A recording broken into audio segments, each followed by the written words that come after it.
We're speaking today with Father David McGuigan, Society of Mary, who has twice been assigned to St. Joseph's Catholic Community.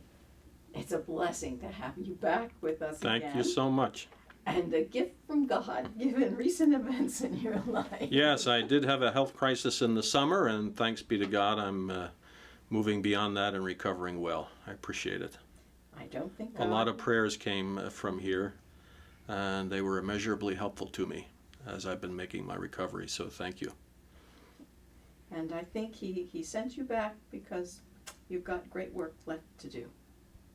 I hope so. Can you start by telling us when you were here?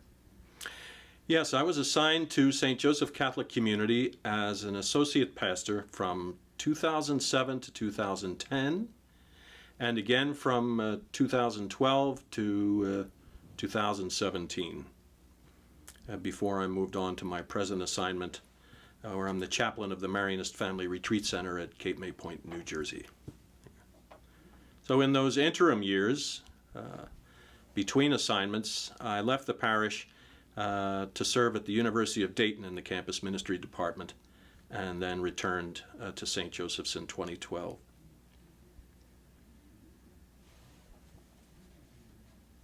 During the time that you were here, what was happening in the parish in those times? When I first arrived in 2007, I was coming from a very different role than parish ministry. I was the novice director for the Marianist province of the United States for the prior 3 years. Now that's a role that's internally focused on the formation and preparation of young men who are considering becoming Marianist religious. And it's a very focused and specific type of ministry. So when I arrived at St. Joseph's, which was and still is a very large and thriving parish, it was a very different experience for me. And really I was blown away. I think I was in deeper water than I had waded in as a minister in my life. So it took me a while to adjust to seeing so many people before me and having such a variety of sacramental and pastoral responsibilities. It was very different, so it was an adjustment for me, and I think it happened over time. One thing that I'm grateful for is that the people of St. Joseph's, I think, helped me to make the adjustment with their kindness, openness, their spirit of welcome and encouragement, because I think there were some people who recognized, this guy, this is something new for this man. What can we do to help him? So I experienced that and came to really grow as a parish minister, which is not something I had done in my religious life to that point. So, at St. Joseph's, the parish was still at that time large and thriving.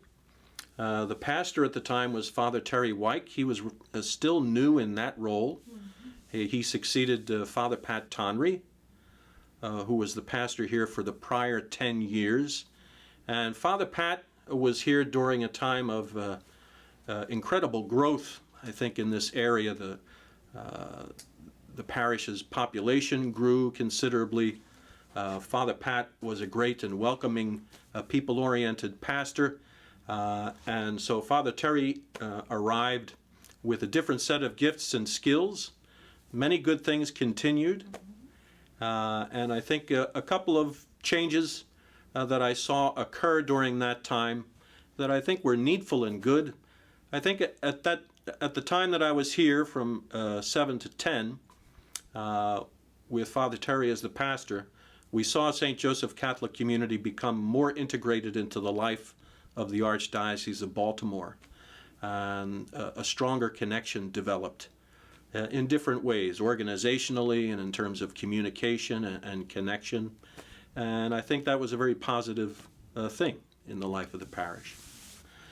We saw some changes that, that had effects on life here. So we adjusted and did some things differently. One thing that happened during that time was a liturgical change. The Archdiocese wanted parishes in the celebration of the Eucharist, to make some changes at the altar in terms of activity that was occurring to prepare for the distribution of the Blessed Sacrament. And at the time, we here at St. Joseph's were used to having a lot of participation, and we still do and have had. And that included the actions of extraordinary ministers of communion at the altar, preparing the bowls for distributions of the host and the chalices and so forth. But we made a change to restrict some of that action to the clergy, the priests and deacons, and also to go from using some beautiful glass. Waterford crystal. Yes, Waterford crystal. That's what I understood. They were certainly very nice, using glass vessels to using metal vessels. So we sort of made some responses to, what you'd call instructions coming from on high or from downtown, as we say. And over time, that adjustment took place. What strikes me as interesting about that is that in the celebration of the Eucharist, that's the Church's sacrament of thanksgiving, the weekly celebration. And the Church is the people of God.